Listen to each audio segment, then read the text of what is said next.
Welcome to the Cyber Life Podcast, where we help you learn cybersecurity best practices, give you a weekly update on the latest cybersecurity news, and share valuable career advice.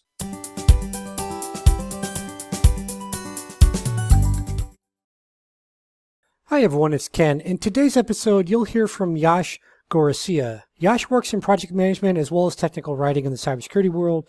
He's also a TEDx speaker. He holds a bachelor's degree in technology with a focus on cybersecurity. And Yash is also a volunteer with organizations like B-Sides as well as the C-Sides Information Security Conference. In this episode, Yash is going to be sharing his wisdom around project management and technical writing careers in cybersecurity. And below in the description of this episode, you're going to find some of the links to the resources that Yash had mentioned during this episode. I've shared on the YouTube channel about project management and as well as technical writing as some of the what I call support or ancillary careers in the cybersecurity world. And oftentimes it's much easier for you to get one of those types of jobs with a cybersecurity product or service company than it is to try to go be a SOC analyst or pen tester, etc. So sometimes taking the road less traveled means that you're going to get there a lot faster. So without further ado, let's jump right in and speak with Yash about project management as well as technology, tech writer careers. So thanks again for coming on the show today, Yash. Really appreciate you coming to share your wisdom. We're going to be talking to everyone today about non-traditional cybersecurity careers. So if anyone follows my YouTube channel at all, you've seen I post a lot of different what I call support or ancillary types of careers in the cybersecurity world that are often easier to get into than trying to be a pen tester or SOC analyst or GRC analyst or what have you. And so I wanted to bring Yash on today to talk about some of the roles that he's involved in that are considered non-traditional. So we often hear about pen testers, SOC analysts, GRC analysts, cybersecurity analysts, cybersecurity engineers, all these other very heavily technical roles out there. I mean, aside from GRC analysts, but we hear about all these kind of common roles. People hear about them in boot camps or college programs are going through. But Yash, can you shed some light on some of the lesser known roles in the cybersecurity world, like project manager and technical writer? And can you kind of just give a high level overview of how roles like project manager or technical writer actually contribute to cybersecurity for organizations? So thanks, Ken, for this wonderful opportunity. I'm really grateful for this, watching your YouTube videos, learning from them, and now, sharing a podcast with you. It's been a pleasure. So coming on to the question, that is, when we see a beginner starting a career in cybersecurity, they generally wanted to be a pen tester or a SOC analyst. It is not because they wanted to. I believe it is because the environment around them are being taught that way. Cybersecurity is all about pen testers and SOC analysts and stuff. But what we miss out is the non-technical or lesser technical parts of the domain. I have worked in two very important domains called technical writer and project management. So project managers and technical writers itself plays a very crucial role in safeguarding organization. And even there is this role called technical trainer or stuff, which are not much focused upon. So when you talk about myself, the first role I jumped into the corporate career was a technical writer, and I personally experienced the people how they reacted differently when they got to know that I'm joining in as a technical writer to a cybersecurity firm. So they were like, "Why are you not joining in as a pen tester or security analyst or security consultant or stuff?" So this is the difference that have when talking about technical writers, they play a critical role in cybersecurity. They create documentation that helps organization communicate the cybersecurity strategies to the employees, to the stakeholders, and to the clients. They write reports, they write user manuals, they write a lot of other technical documentation that involves in an organization. We often hear about privacy policies that are being published on the website. So technical writers are the one who are crafting those privacy policies. We often see terms and conditions of the on the websites. So again, technical writers are the people who are documenting those terms and conditions. So the main overall role, if you see, so they explain complex cybersecurity concepts in the simpler terms. So again, when we talk about what they would be doing, apart from documenting, they if they are working in a product-based company, they would be responsible for crafting and creating a user manual for tools or products they are publishing, which again needs to be very user-friendly, and even it needs to be in the non-technical terms. So technical writers are the one who would be crafting them in the very simpler terms. Then every organization needs to follow several policies, procedures, compliances. So the policies and procedures are being developed by technical writers, which guides employee to follow the cybersecurity best practices.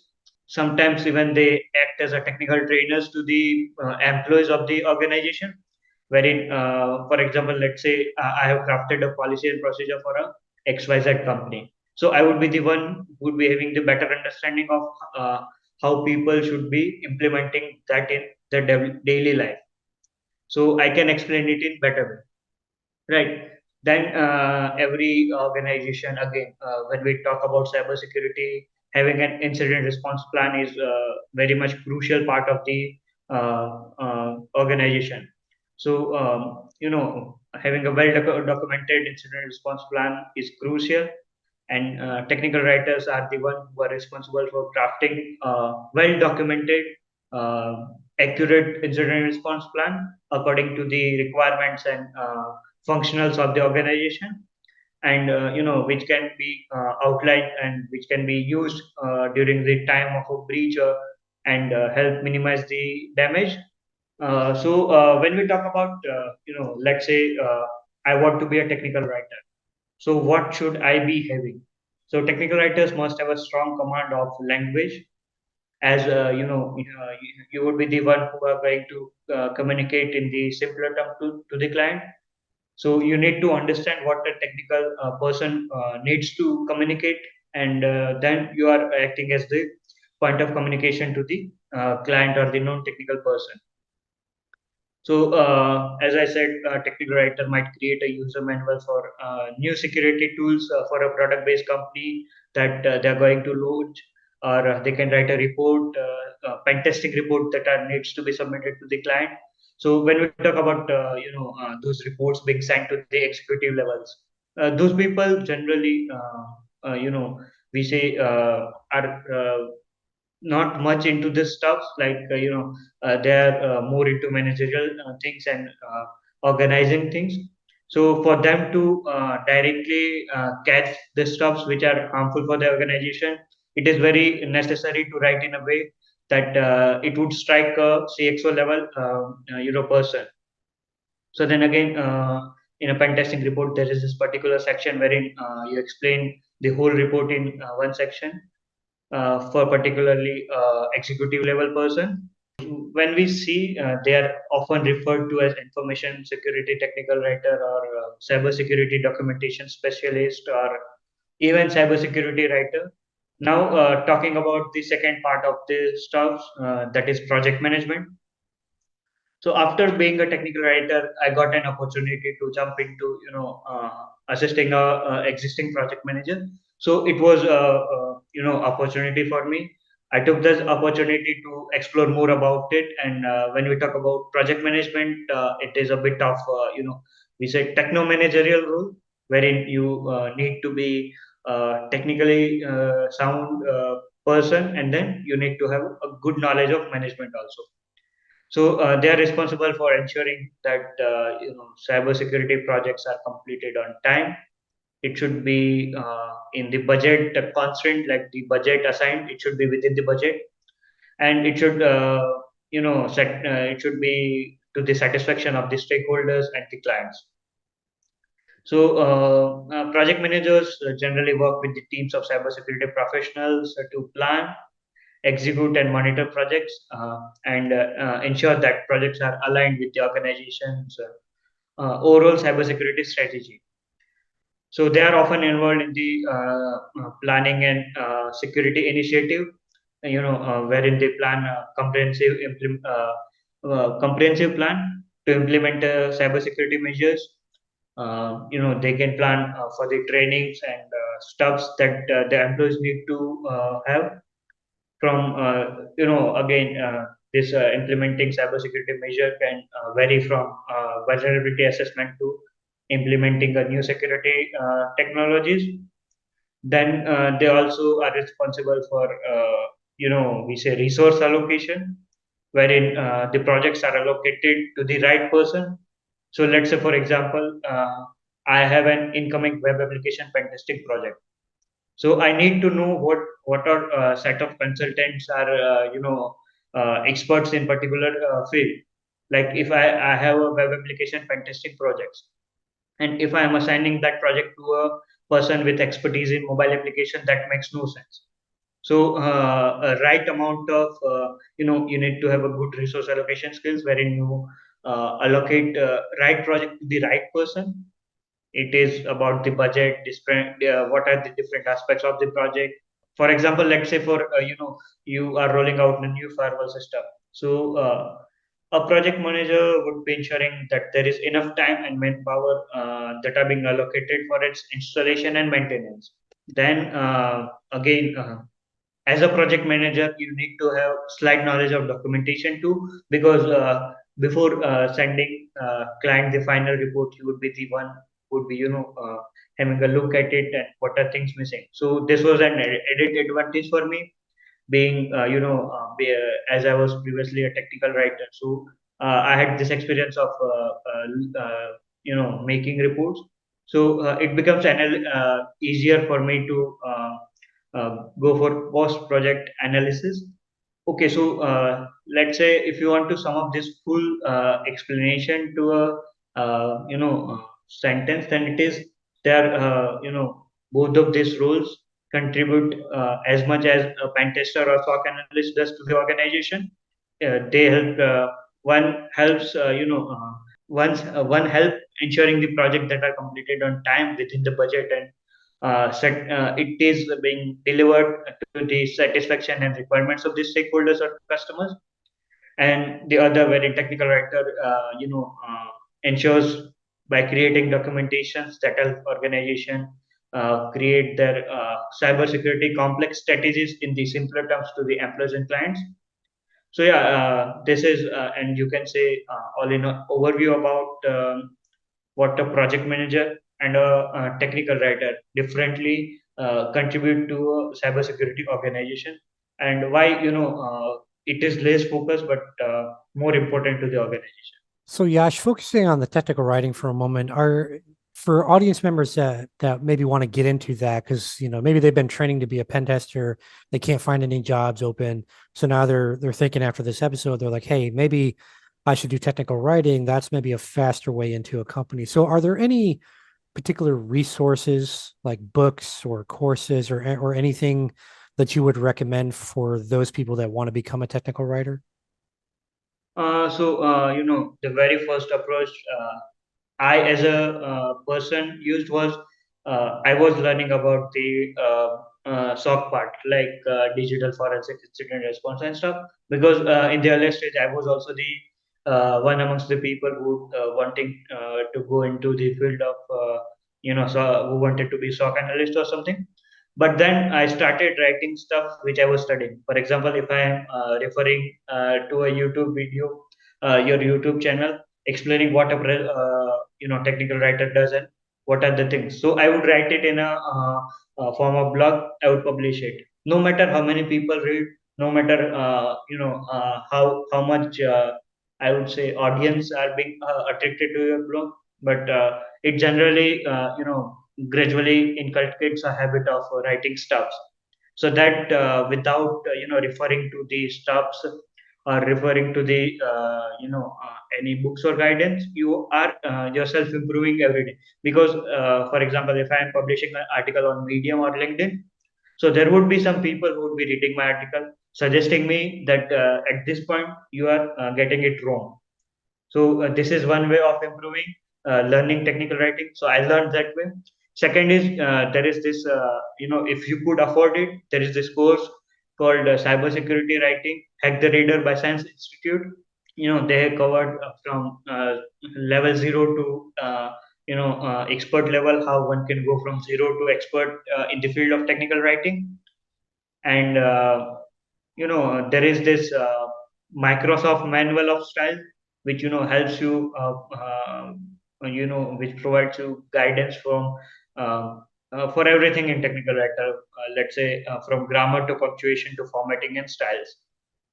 So it is one you can refer that. When you talk about particular books, one that I remember referred was Technical Writing 101, which is written by Alan Sales Pringle and Sarah O'Caffey. There is this other book I came across in one of the LinkedIn posts. As I said, I am a keen explorer on LinkedIn, so I keep on joining these stuffs and asking the people who are senior to me about technical writing or project management. So this is again the one way you can go ask the experienced person, and they can guide you well. So again, I refer to this book called Elements of Technical Writing, which is written by Gray Black and Robert Lee.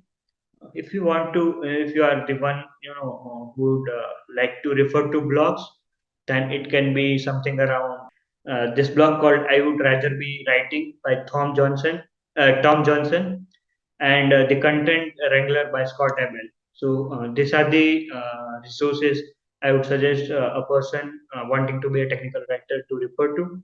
Apart from it, YouTube is a internet is a vast ocean. You can there are ample of resources available, and I particularly have some downloaded with me or written in form of offline notes, so I can provide if anyone wanting to start a career in the technical writing.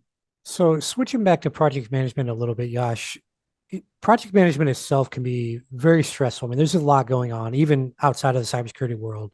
You've got multiple projects. I mean, you're not very rarely would you, I guess maybe a very small company might get one project at a time, but typically you have multiple projects going on, a variety of teams across the organization working on each of those projects, kind of managing all those people, managing risk around the projects, depending on what it is, managing budgets, making sure the projects are staying within scope, even though, and I'm sure you know this, Yash, people always want to add more things as the project goes on. So, in those situations where it can be extremely stressful as a project manager, like how do you handle that stress, Yash? Firstly, let's talk about what a project manager needs. Like, you need to like see if I have been assigned one project, I need to collaborate with 2 to 3 consultants in my organization or even more. If I have multiple projects, I need to collaborate with multiple people around the organization. So, if you want to execute a cybersecurity project smoothly, collaboration is the key. When you talk about a service firm or a service-based company, I'm not talking about a product-based. I'm just focusing on a service-based firm because I have been working in service-based industry for 2 years now. So then you need to know about the skill sets of the consultant and what are their expertise. Then they need to work closely with professionals and consultant, and ensure that they are on the same page, communication are being done effectively, because if you can't communicate properly with the consultant or the person who are being assigned on the project, then there might be some issues that arise due to that. And you are the one who are answerable to stakeholders and clients. So you need to ensure that everything is on the same page. When we talk about managing stress, it is again specifically in cybersecurity where stakes are high. It is very stressful, but I manage stress by taking frequent breaks. Like, see, if I have some projects, I work upon that. I take a 5 minute break, and then again walk outside, do a meditation for 5 minutes, do yoga. At the least, you can listen to a music for 10 minutes, 5 minutes, 10 minutes break, and then come back again on the desk. You can anyway start afresh, because I have implemented this since last 1 year, this particular method, focusing on the project, taking 5-10 minutes break when required, and then coming back onto the desk. So this helped me increase my productivity. I am more focused when I'm on the work, and you would be happy outside of the work. Like it is very important to maintain a work-life balance. So you would be very happy outside of the working hours also if you are practicing this. Yash, any final thoughts or advice for someone out there that's either looking at project management or to become a technical writer?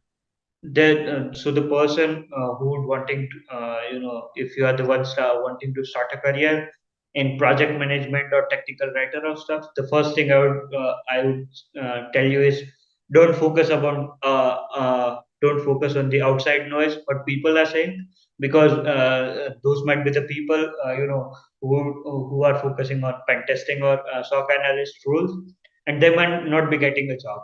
But if you feel you are getting good opportunity here, you can anyway pursue your career. This is very good field, and you don't need to be a technical expert to come into this field. But there is this thing, you need to know the basics of cybersecurity in order to join in as a project manager or technical writer. There are certifications available like project manager professionals or things, but again, nothing can beat the experience you would be getting by joining a live projects or companies. So try joining in, try reaching out to your LinkedIn connections, try reading from different sources available that are for free. And the last thing I would say is try attending conferences, security conferences, because there is this quote or a statement I follow: giving back to the society. If you are learning something, learn it with the motive of giving back to the society, and this way you can be learning things, evolving, and then you could be making a good career out in the field, be it anything.